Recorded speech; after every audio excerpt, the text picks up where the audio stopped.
Located 310 kilometers off Manila is Boracay Island, one of the world's famous tourist destinations. On February 8, 2018, President Rodrigo Roa Duterte tagged the area as a cesspool, directing DENR to clean up and rehabilitate Boracay. Boracay is a cesspool. It's destroying the environment of the Republic of the Philippines and creating a disaster coming. On May 8, 2018, Executive Order Number 53 was issued creating the Boracay Interagency Task Force, BIATF, who will spearhead the rehabilitation activities. On April 26, 2018, rehabilitation officially started with the following activities: demolition of illegal structures within the 25+5 meters easement in White Beach and Puka Beach, road clearing and widening to decongest traffic, demolition of hangover structures along the roads in compliance with a 12-meter road easement, excavation of buried pipes. As part of the recovery of the wetlands, demolition of illegal structures was also initiated. The government partnered with the private sector to rehabilitate the wetlands within Boracay.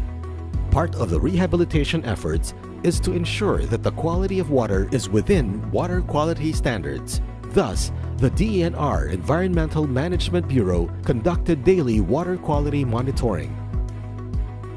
The DENR also required all hotels or resorts within 50 rooms and above to have their own sewerage treatment plant or STP and clustered STPs for 49 rooms and below.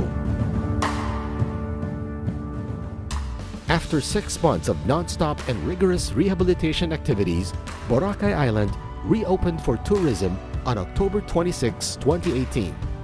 Since the reopening of the island, carrying capacity of the island was strictly observed. As we approach the second year of the rehabilitation, the Boracay Interagency Task Force commits to sustain the gains and continue on with the efforts. After the success in Boracay, DENR was given another challenge: the rehabilitation of Manila Bay.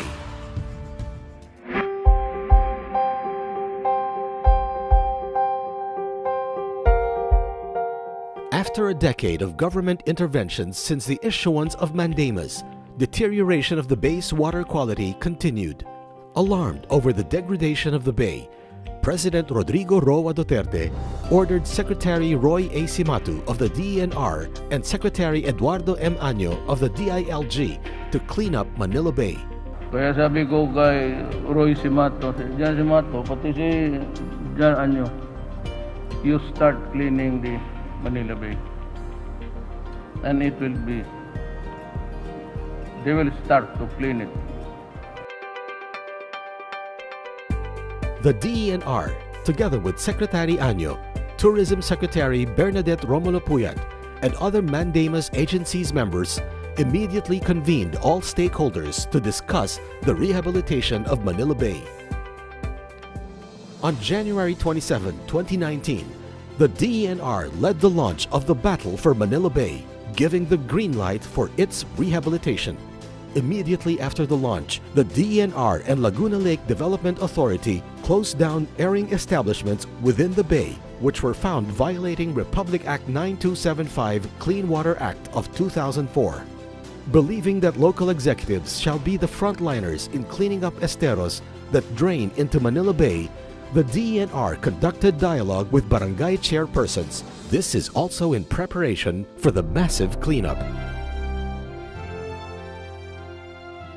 On March 31, 2019, the Battle for Rivers and Esteros was launched with more than 16,000 people participating in the cleanup drives.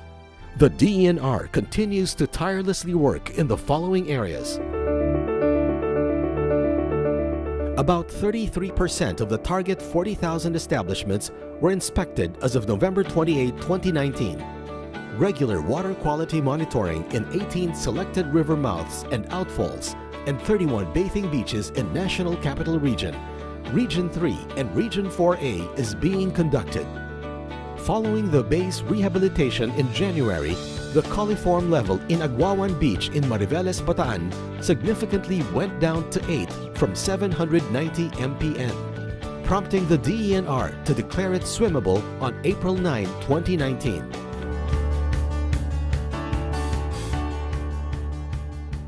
From January to November 2019, combined DENR, LGUs, and Metro Manila Development Authority or MMDA cleanup drives collected 127,800 cubic meters of garbage, while Department of Public Works and Highways or DPWH dredging activities generated 40,000 cubic meters of silt and debris. The DENR also launched the skimmers in Pasig River and ordered the removal of barges on the river.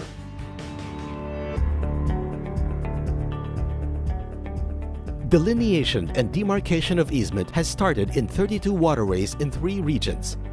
Survey and assessment of informal settler families living along waterways recorded 56,012 ISFs. 259 informal settler families from Estero de San Antonio de Abad and Estero de Magdalena were relocated in Caloocan City and Cavite City.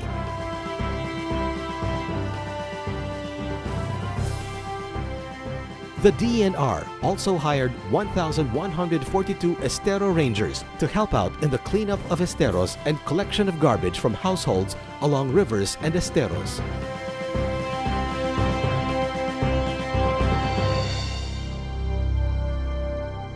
The DENR and its employees were directed to go out of their offices to help in the cleanup of esteros, as well as conduct information, education, and communication campaign to heighten awareness and encourage participation in the rehabilitation of Manila Bay.